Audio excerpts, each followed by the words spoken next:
कि बिहार में महागठबंधन के खिलाफ लोगों में आक्रोश है, भयंकर आक्रोश है। 2025-2024 में हम 40 की 40 सीट जीतेंगे, सुपड़ा साफ करेंगे। अब गिरा है, विधि व्यवस्था चौपट हो गई है।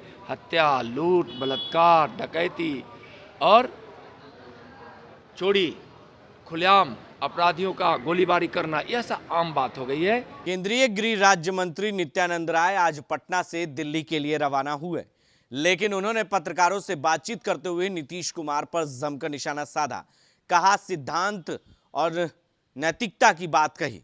उन्होंने कहा कि जो समझौता हुआ है वो महागठबंधन का सही नहीं हुआ। जिस तरीके से बिहार में अपराध बढ़ रहे हैं, लूट हत्या जैसी घटनाएं बढ़ी है, इसको लेकर भी उन्होंने जमकर नीतीश कुमार पर हमला किया। तो वहीं जेडीयू के राष्ट्रीय अध्यक्ष ललन सिंह पर भी निशाना साधा। वहीं आपको बता दें कि जेठली के पटना सिटी के जेठली गांव में जो गोलियाबारी हुई, दो पक्षों के बीच विवाद हुआ और जमकर गोलीबारी में 3 लोगों की जानें चली गई, उसको लेकर भी उन्होंने जिक्र किया। वहीं उन्होंने कहा कि दिल्ली से जो गंगा बह रही है विकास की, वो बिहार में भी बह रही है और बिहार में नरेंद्र मोदी केंद्र की सरकार जो काम कर रही है उसकी एक झलक दिखाई दे रही है। वहीं उन्होंने कई बातें खुलकर नीतीश कुमार पर निशाना साधते हुए क्या कुछ कह रहे हैं केंद्रीय गृह राज्य मंत्री नित्यानंद राय, पहले वो आप जरा गौर देखिए, तेजस्वी जी और ललन जी कि इस विषय पे जो उनका पलटवार उन पे होता है, उनका पलटवार उन पे होता है।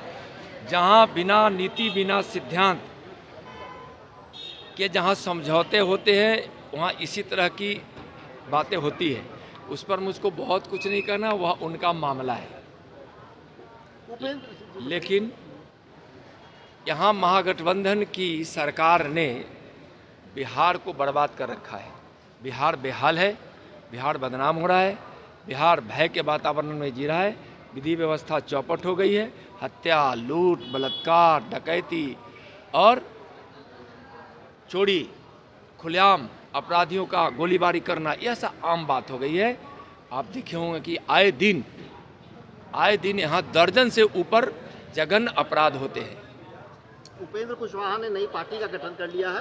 उनका साफ तौर पे कहना है कि वो यात्रा पर निकलेंगे और जिस तरीके से मुख्यमंत्री ने पड़ोसी के घर में गिरवी रख दिया है और वहाँ उत्तराधिकारी खोजा है, इस उपेंद्र कुशवाहा ने कहा है कि नीतीश जी ने पड़ोसी के घर में उत्तराधिकारी खोजा, अपने घर में नहीं खोजा। देखिए, उपेंद्र जी से जाकर यह बात पूछिए, उपेंद्र जी अच्छे से बताएंगे, है ना। मैं इतना जरूर कहूँगा कि बिहार में महागठबंधन के खिलाफ लोगों में आक्रोश है, भयंकर आक्रोश है।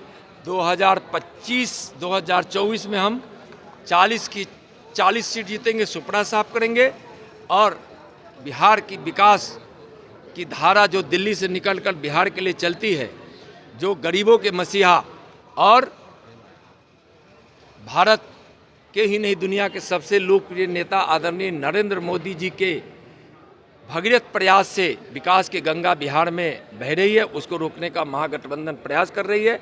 उसको हम रोकने नहीं देंगे। बालू माफियाओं का राज हो गया है, अपराधियों का राज हो गया है। विधि व्यवस्था नाम की यहाँ कोई चीज़ नहीं, जैसा मैंने पहले बताया है। और कांग्रेस इस तरह से अलबला गई है, इस तरह से हताश हो गई है, निराश हो गई है, जो एक फैमिली की पार्टी रह गई है। माननीय प्रधानमंत्री जी जो गरीबों के मसीहा हैं, गरीब मानता है कि हमारे मसीहा है। नरेंद्र मोदी जी ने गरीबों के ज़िंदगी में खुशियाँ लाई है, गरीब कल्याण की योजनाओं से गरीबों के घर में खुशियाँ पहुँची हैं। उसको आज कांग्रेस के नेताओं द्वारा जो अनाप शनाप बोला जा रहा है, यह बहुत ही घोर निंदनीय है।